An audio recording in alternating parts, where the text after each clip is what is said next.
What's up, everybody? How you guys doing? Luke Too Sick, and we are in the lab once again.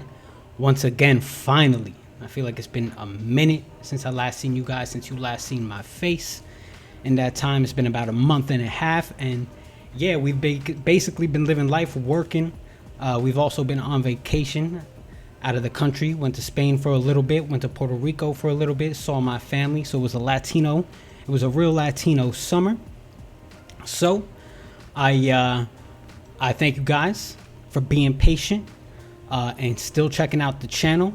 We've switched things up a little bit. As you guys can see on the page, we've been adding some history videos, recapping little events on this day in combat sports over the years. As you guys know, as I've said in the past, I watched combat sports from boxing, MMA, karate, wrestling, all that from age 3. So I've got a wealth of knowledge, and it's crazy to me on any given day a cool event is happening in combat sports. So that's what I try to showcase. That's what I try to highlight on the page, and I hope you guys like it. There's been some of them that have done pretty good. Some of them haven't been looked at all, but it's all good. I just keep on shooting, keep on churning them out there.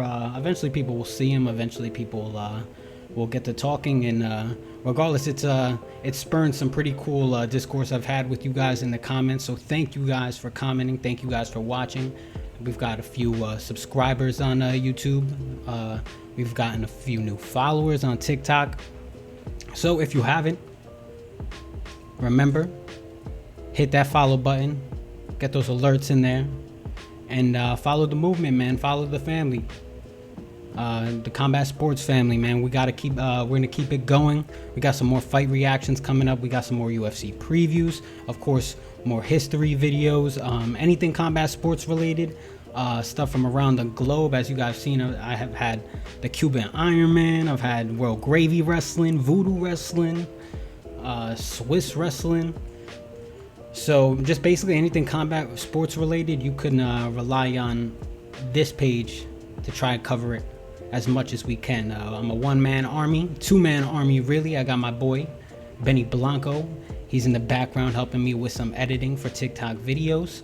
But yeah, we're hustling out here. So we'll have some more streams coming up too. Get UFC 4 popping before UFC 5 comes out, and then we'll take over on UFC 5. You know, we just started playing UFC 4.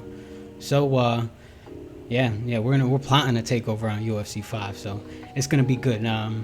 Now today I'm gonna talk about a few of the fights that happened. It's Sunday, September 3rd, so September 2nd. We had a wealth of fights going down, a UFC card, a boxing card. Man, it was a whole day of violence, man, from NCAA football kicking off, that boxing card, the UFC card happening early. You had some AEW, of course, happening, the drama happening in AEW wrestling, if anybody watches wrestling. Of course, you had WWE Payback go down, so that's a pay-per-view or a premium live event. So it was a nice violent day, a nice Saturday of violence there. So in the UFC, nothing really notable. A great card. Not a great card, but a very solid card, a very good card. It took place in Paris, France, in the middle of the day, and a lot of French fighters on the card. I think French fighters went maybe 4-1 on the night.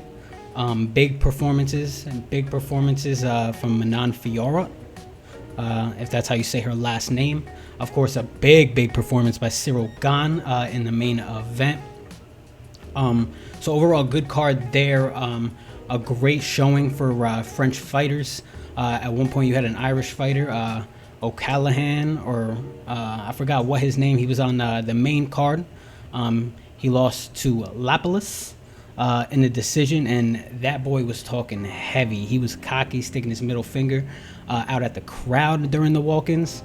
Also during the week, he had a lot of stuff to say about French MMA, and I think for the most part, French MMA turned up for the night. Had a good showing. and really showed out.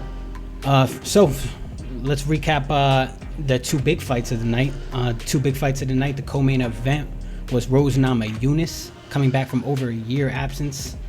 She was stepping up in weight, 115, 125. And the cards were stacked up against Thug Rose in this fight. She's a legend for sure, but in this fight she looked too small for the bigger 125 division. Manon Fiorot did well. It was a stand-up fight throughout the fight. Thug Rose looked like her face looked like, at least. They were bearing the impact of the heavier punches. She had a hard time getting inside, getting a hold of Fiorot, taking her to the ground. And so for the most part, it was a Manon Fiorot fight. 3-round decision, unanimous decision. I don't think there was anything wrong with that decision. Rose Namajunas did break her pinky in that first round, so when you break your pinky, you can't close that fist. Of course, that affected her skills going forward, and it affected how she was able to score, really.